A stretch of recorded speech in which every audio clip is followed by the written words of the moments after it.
현재 독일 수도 베를린에는 일본군 위안부의 상징 평화의 소녀상이 세워져 있습니다. 최근 일본의 항의로 베를린시가 소녀상을 철거하려고 했습니다. 하지만 시민들의 적극적인 노력으로 지켜낼 수 있었죠. 상황은 완전히 끝나지 않았습니다. 일본은 계속해서 철거를 위한 계략을 꾸미고 있습니다. 일본 집권 자민당 소속의 의원들이 베를린에 설치된 평화의 소녀상 철거를 지지하는 성명을 냈습니다. 이는 현지 극우 언론 산케이 신문이 보도한 것입니다. 자민당 소속 의원 82명이 지난 18일 소녀상이 설치된 미테구 측에 철거 방침을 지지하는 성명을 보냈습니다. 성명문은 미테구 구청장과 구의회 의장 앞으로 발송된 것입니다. 이들은 성명에서 평화의 소녀상에 대해 이렇게 표현했습니다. 예술작품 또는 전시 성폭력 피해자 일반에 대한 표현이 아니라 일본만을 표적으로 삼아 일본의 존엄에 일방적으로 상처를 주고 있다. 누가 누구에게 상처를 주고 있는지 모르겠습니다. 가해자가 피해자를 상대로 적반하장의 태도를 보이는 꼴이네요. 일본의 뻔뻔함은 그 끝을 헤아릴 수가 없습니다. 이어서 독일을 협박하는 메시지도 넣었습니다. 소녀상을 그대로 두면 미테구가 일방적인 정치적 지지를 나타내는 인상을 주어서 일본과 독일 간의 우호 관계에 악영향을 미칠 우려가 있다. 네, 만약 철거하지 않으면 외교 관계가 나빠질 거라는 얘기죠. 독일이 일본을 크게 두려워할 일은 없습니다. 스가 총리가 직접 나서지는 않았지만 이미 일본 정치권은 계속해서 미테구를 압박해왔습니다. 소녀상은 독일의 시민단체 코리아 협의회가 지난 9월 28일에 설치했습니다. 그러자 모테기 일본 외무상은 하이코마스 독일 외무장관과 통화해서 철거를 강력하게 촉구했습니다. 처음에는 일본 측의 공세가 먹혔습니다. 미테구는 지난 10월 14일까지 소녀상을 철거하기로 했었죠. 하지만 코리아 협의회가 법원의 소녀상 철거 명령에 대한 효력 정지 가처분 신청을 내면서 철거가 보류된 상태입니다. 일본 자민당 국회의원들이 평화의 소녀상을 철거시키려고 압박 성명을 보냈다는 소식과 관련해 한국의 외교부는 어떤 반응을 보였을까요? 사죄 정신에 역행하는 행보라며 강력하게 비판했습니다. 외교부 당국자는 지난 21일 이런 공식 입장을 발표했습니다. 엄연한 역사적 사실과 관련한 추모 및 교육을 위해 민간에서 자발 설치한 조형물이다. 이를 인위적으로 철거하고자 관여하는 것은 일본 스스로도 밝힌 책임 통감과 사죄 반성의 정신에도 역행하는 행보이다. 일본군 위안부 피해자의 해결에 도움이 되지 않는다. 일본은 독일을 압박만 하는 게 아닙니다. 사실 물밑 작업을 벌이고 있죠. 물밑 작업이란 무엇일까요? 네, 로비 활동입니다. 이는 그들의 주특기이죠. 그러면 베를린 평화의 소녀상은 철거의 위기를 맞이하게 될까요? 그렇지 않습니다. 지켜낼 가능성이 더 높습니다. 독일 현지에서는 계속해서 소녀상을 지키기 위한 집회가 열리고 있습니다. 지난 25일 밤에도 세계 여성폭력 추방의 날을 맞아 집회가 열렸다고 합니다. 행사에는 독일 교포들이 주축인 코리아 협의회와 더불어 현지 시민들도 대거 참여했습니다. 간다르크 광장에 400여 개의 의자가 설치됐는데 그 의자에 촛불을 든 시민들이 앉으면서 소녀상이 되었습니다. 참가자들은 시내 중심 광장에서 외교부로 이동하는 가도행진도 벌였습니다. 독일의 정치권에 강한 메시지를 전하기 위해서입니다. 이번 시위는 위안부 여성에 대한 폭력은 물론이고 세계 모든 여성에게 가해지는 폭력에 반대하기 위한 자리였다는 평가도 받고 있습니다. 이외에도 소녀상을 지키기 위한 활동은 계속되고 있습니다. 작년에 여성들로 구성된 한 시민단체는 매달 소녀상 앞에서 집회를 열고 있습니다. 온라인상에서도 소녀상을 지키기 위한 시위가 한창 진행 중이죠. 가장 중요한 사실은 베를린 언론들이 이번 문제에 관심을 보이며 연속적으로 보도를 시작했다는 것입니다. 일본이 베를린 소녀상 철거를 요구하면 요구할수록 베를린에서는 이를 반발하는 움직임이 더 커지고 있습니다. 소녀상 지킴이 활동은 일본군 위안부 문제에서 성폭력 문제 그리고 반전 움직임으로도 이어지고 있습니다. 놀랍죠? 한국 시민단체의 활동과 독일 현지 언론들의 연이은 보도로 인해 현지의 관심은 크게 높아졌습니다. 언론들은 과거사를 반성하지 않고 덮으려는 일본의 악랄한 시도를 이번 사건을 통해 집중 조명했습니다. 제2차 세계대전 당시 인도네시아에서 머물던 독일 여성들도 일본군의 성노예가 됐다는 사실이 독일 사회에서 처음으로 부각되었습니다. 일본이 괜히 소녀상 철거를 주장하면서 오히려 둑이 된 것입니다.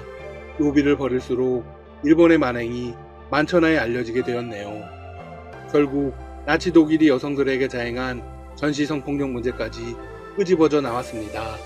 소녀상을 둘러싼 논란이 독일의 부끄러운 과거사 중 하나를 돌이켜볼 기회가 된 것입니다. 독일 사회에서 일본의 만행이 알려지면 유럽 전체로 인식이 번져나갈 수 있습니다. 중요한 문제는 또 있습니다. 일본이 로비를 하려는 대상이 잘못되었습니다. 일본은 독일 연방하원과 베를린시에 이미 많은 로비를 한 것으로 밝혀졌습니다. 문제는 번지수를 잘못 짚은 것입니다. 소녀상의 설치 허가와 철거 문제는 철저히 지역이 결정한다는 것입니다. 독일의 정치는 수평적이고 지역 정치가 특히 강한 것으로 유명합니다. 미테구청의 청장을 배출한 녹색당은 소녀상 철거에 반대하고 있습니다. 녹색당 구 의원들은 시민사회가 반발하자 곧바로 이런 입장을 냈습니다. 예술의 자유가 다른 나라의 정치적 의지에 제약을 받아서는 안 된다. 네, 소녀상을 정치적인 메시지에 주목하기보다 명백히 예술로 본 것입니다. 또한 여러 정당의 인사들이 소녀상 철거를 보류한 구청장을 응원하고 나섰습니다. 미테구의 사회민주당 지도부도 비문 수정 조건을 내걸기는 했지만 철거 명령에는 반대했습니다. 상황이 불리해지자 일본 의원들은 독일 연방하원에게 연이은 압박을 가했습니다. 이들은 영상 메시지를 보내서 이렇게 주장했습니다. 소녀상의 진짜 목표는 일본을 반대하는 정치적으로 부정적인 캠페인을 펼치는 것이다. 예술 작품이 아니라 허위 사실에 근거한 감정적 조작 도구이다. 그러자 연방하원 의원들은 로비를 받은 만큼 중재 노력을 보였습니다. 물론 전혀 영향가는 없었습니다. 연방하원의 한 녹색당 의원은 주도 강국 대사에게 연락을 취했습니다. 그리고 한일 대사관 간 중재 테이블을 만들 테니 함께 논의해보자고 제안한 것으로 알려졌습니다. 물론 비공식적인 모임입니다. 독일 정치인이 은근히 일본의 편을 들려고 한 것이죠. 하지만 주도 한국 대사는 대단히 현명했습니다. 단칼에 거절했거든요. 이는 대사관 측에서 결정할 일이 아니라 시민의 뜻을 반영해야 한다고 믿었기 때문입니다. 소녀상 철거는 당분간 이루어지지 않을 것입니다. 남은 이슈는 두 가지입니다. 비문의 수정 여부와 영구 설치 여부죠. 미테구청은 비문에 전쟁 피해 여성들에 대한 보편적인 내용을 추가하는 방안을 놓고 검토하고 있습니다. 미테구청장은 현지 시민단체 코리아협의회와 일본 측의 이익을 공정하게 하는 절충안을 마련하겠다고 말했습니다. 시민사회의 정당한 지역의회 설득 노력이 중요하겠지만 일본 측의 로비도 영향을 미칠 수 있습니다. 하지만 이미 판세는 기울었습니다. 일본은 절대 한국을 이길 수 없습니다. 앞으로의 상황도 계속 전해드리겠습니다. 지금까지 닥터시사TV였습니다. 여러분 시청해주셔서 감사합니다. 구독과 좋아요 부탁드립니다. 독일의 하이코 마스 외무장관이 미국의 신종 코로나 바이러스 감염증 확산 사태의 대응과 관련해 미국과 중국의 방식에 대해 비판했다. 마스 장관은 10일 주간 슈피겔과의 인터뷰에서 미국이 코로나19를 심각하게 여기지 않았다면서 늑장 대응했다고 지적했다. 중국에 대해서도 매우 권위주의적 방식으로 대응했다면서 미국과 중국의 방식은 극단적이어서 유럽의 모델이 될 수 없다고 말했다. 그는 유럽의 대응에 대해 유럽에서 통행금지와 접촉금지 같은 조치는 자유민주주의 국가에서도 적절하고 필요하다면 과감한 조치를 취할 수 있다는 것을 보여준다면서 권위주의 체제가 전염병 대응에서 작동할 필요가 없다고 강조했다. 마스 장관은 독일이 코로나19 확산 사태 초기 관련 의료 장비의 수출을 금지해 유럽연합 회원국들의 반발을 산 데 대해 항공기에서 비상사태 시산소 흡기를 먼저 작용해야 다른 사람을 도울 수 있다면서 우리가 국내 문제에 봉착해 있는 상황에서 다른 나라를 도울 수 없다고 해명했다. 그는 또 이탈리아에 7톤의 보호장비 및 인공호흡기를 보냈고 이탈리아의 중환자들을 독일 병원에 입원시켰다고 강조했다. 이어 마스 장관은 코로나19 확산 사태로 국제적인 다자주의가 약화할 수 있다는 우려에 대해 이번 위기는 백신 개발 등에서 국제적인 협력이 얼마나 중요한지 보여준다면서 다자주의를 활용하지 않는다면 위기 극복에 오랜 시간이 걸릴 것이라고 말했다. 마스 장관은 독일 당국이 마스크 착용과 휴대전화 위치 추적 등의 방역 방식을 일찌감치 도입하지 않았다는 지적에 대해 내각이 크게 결단했다면서 한국을 직접적으로 언급하지 않았지만 우리는 다른 나라의 경험과 과학적 접근을 매우 중요하게 받아들인다고 말했다. 독일 보건당국은 마스크 착용을 권고하지 않다가 최근에서야 마스크 착용도 도움이 된다고 태도 변화를 보였고 개인정보 침해 논란 끝에 휴대전화를 통해 확진자 및 접촉자를 추적할 수 있는 애플리케이션을 개발 중이다. 국가 간 긴장을 고조시키고 있다. 스페인은 신종 코로나 바이러스 감염증으로 큰 피해를 입은 국가 중 하나이다. 특히 가장 심각하게 코로나19 피해를 입은 지역은 의료 장비가 절실하다.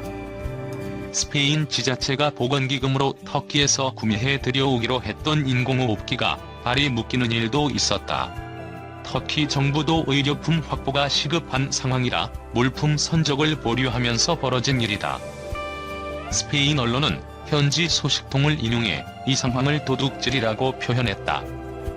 일주일 가까이 논의한 끝에 스페인 외교부는 가까스로 인공호흡기를 확보할 수 있었다. 이 사건은 코로나19가 전 세계적으로 어떻게 외교적 긴장을 부채질하는지를 보여주는 사례다. 물론 미국 트럼프 대통령이 세계보건기구가 중국 중심적이라고 주장하며 분담금을 동결하겠다고 하고 있다. 미중 대결이 세계 외교 긴장의 중심에 있다. 긴장 고조되고 있는 곳은? 그러나 또 와서는 다른 곳에서 타들어가기 시작했다. 확진자 수치를 낮춰 발표했다는 비난을 받고 있는 중국이 모든 곳에 연루된 것은 아니었다. 런던 정경대 국제학과 소피아 가스턴 연구원은 이론상으론 같은 전투를 벌이고 있는 이 시점에선 국가들이 협력하는 양상이 나타나야 했다고 BBC에 말했다. 실제로 이번 코로나19 위기가 각국이 협력보다는 경쟁하게 하면서 각자 관심을 내부로 돌리게 했다. 유럽연합 국가 간의 불화가 대표적 사례다. 코로나19 확진자가 이탈리아에서 폭발적으로 증가했을 때 이탈리아는 인접 국가들에게 의료 장비와 도구 지원을 요청했다. 하지만 독일과 프랑스는 관련 물품 수출을 금지했다. 브뤼셀 주재 마우리지오 마사리 대사는 폴리티코 웹사이트에 유럽의 결속에 있어선 이런 모습은 확실히 좋은 징조는 아니다라는 글을 남겼다. 이탈리아는 독일의 갈등은 이뿐만이 아니다. 독일 정부는 이번 팬데믹에서 타격이 가장 심한 유럽연합 국가들을 지원하는 안을 두고 반대 입장을 보였다. 중국의 마스크 외교. 네덜란드, 오스트리아, 핀란드도 공식적으로 이 지원안에 반대했고 반면 스페인, 프랑스, 벨기에, 그리스, 아일랜드, 포르투갈, 슬로베니아, 룩셈부르크는 지지했다. 유럽연합 국가들 내에서 훨씬 더 큰 분열이 일어난 것이다. 이탈리아는 전문가들이 중국 마스크 외교의 시험대로 보고 있는 나라다. 중국은 자국에서 코로나19를 통제하고 나서 러시아를 포함한 여러 나라에 여러 도움을 주고 있다. 특히 이탈리아는 의약품, 진단키트에 이어 영웅으로 여겨지는 중국 의료 태스크포스팀의 도움까지 받았다. 실제로 이탈리아 소셜미디어에는 해시태그가 유행했다. 런던 소재 외교 이슈 전문 컨설팅 회사 박스테쿰의 개수 안토니오 베즈 이사는 이는 트럼프 대선 슬로건이었던 미국 우선주의로 악화되어 글로벌 시장에서 미국이 남긴 공간을 이용하는 것이라고 분석했다. 미 정부의 태도는 회의와는 거리가 멀다. 중국과의 갈등은 별개로 트럼프 대통령은 독일의 한 의료품 회사가 개발 중인 코로나19 백신 독점권을 확보하려다 독일 당국을 격분케 했다. 더 최근에 트럼프 대통령은 말라리아 치료제 하이드록시클로로퀸의 수출을 금지하기로 한 인도의 결정에 대해 보복하겠다고 경고했다. 이 약품은 코로나19 치료제로 시험 중에 있다. 배제 이사는 미국은 이번 위기 상황에서 활약하지 않았고 중국이 이제 그 틈을 메울 기회가 생겼다라고 설명했다. 마스크 외교는 브라질이 보여줬듯 순탄한 과정이 아니다. 소피아 가스턴 연구원은 중국이 처음에 코로나19 사태에 재빠르게 대처하지 못한 점이 국제적 분노를 일으켰다고 말했다. 중국 브라질 소셜미디어 논쟁. 가스턴 연구원은 중국이 자국의 감염률과 사망률을 제대로 알리지 않았다고 비판한 미국의 정보 보고서를 언급했다. 영국 당국도 중국 공식 발표 자료에 의문을 제기한 바 있다. 그는 중국은 이처럼 거대한 외교 홍보 활동에 착수한 것과 동시에 조사도 받고 있다. 발표 수치에 관해 더 많은 사실이 알려지게 되면 엄청난 반발이 생길 것이라고 말했다. 브라질은 중국의 태도에 의구심을 보내는 또 다른 나라다. 중국과 브라질은 팬데믹이 시작된 후 여러 차례 옥신각신했다. 소셜미디어를 통해 중국 외교관들과 브라질 자이르 보우소나루 대통령의 측근들이 설전을 벌이는 지경에 이르렀다. 최근 브라질 아브랑 베인트라우비 교육부 장관이 남긴 글은 중국 당국을 분노케 했다. 그는 지난 5일 자신의 트위터에 중국이 코로나 사태에서 이득을 챙기고 있으며 세계 지배 계획까지 세우고 있다라고 썼다. 또 브라질에 사용되는 철자 R을 L로 대체해서 적었다. 이는 브라질에서 중국 억양을 흉내낼 때 쓰는 방식이다. 브라질 주재 중국 대사관은 이런 발언은 터무니없고 비열하며 인종차별적인 어조가 강하다고 반응했다. 중국은 브라질의 가장 큰 교역 상대국이다. 가령 브라질 콩 80%에 이르는 양을 중국이 사들이고 있다. 브라질 보건당국은 외교부 장관의 발언 전부터 중국으로부터 인공호흡기와 의료품을 구하려고 애쓰고 있었다. 기존 갈등도 깊어져 배제 이사는 이번 사례는 그 어느 때보다 외교가 필요한 이유를 알려준다고 말했다. 국가는 상황을 평가하고 적절하게 개입해서 두려움을 완화해야 한다. 그러나 이번 발병은 그전부터 존재했던 외교 갈등 상황까지에도 기름을 붓고 있다. 콜롬비아와 베네수엘라가 대표적인 예다. 콜롬비아 당국은 베네수엘라 니콜라스 마두로 대통령 정권을 합법한 정부로 여기고 있지 않다. 베네수엘라 이주민들이 국경을 넘어 콜롬비아로 대거 유입된 이후로 두 나라는 갈등을 빚고 있다. 최근에는 마두로 대통령이 콜롬비아 이반 두케 대통령에게 코로나19 진단기기 2대를 제공하겠다는 밝혔는데 이게 도화선이 됐다. 앞서 콜롬비아의 유일한